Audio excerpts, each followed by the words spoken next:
একটা বিষয় বিষয় না। প্রথমে মায়ের আগে স্ত্রীর জন্ম পৃথিবীতে। পৃথিবীতে আগে মা আসেনি, আগে এসেছে কে? স্ত্রী।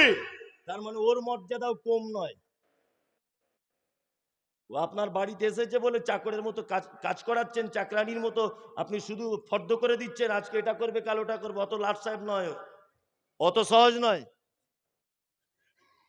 ও যদি রান্না করে তুমি তরকারি কেটে দিবে। কি বললাম বুঝলে? ও যদি জামা কাপড় কাচে তুমি কল টেনে দিবে।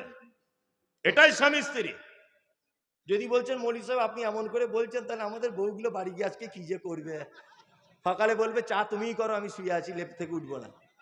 এরকম একটা ব্যাপার হয়ে যেতে পারে। চলুন, আম্মা জান আয়েশা বলেন, যে গেলাসে আমি পানি পান করিতাম, পান করা হয়ে গেলে নবীকে দিতাম, দেখিতাম আমিও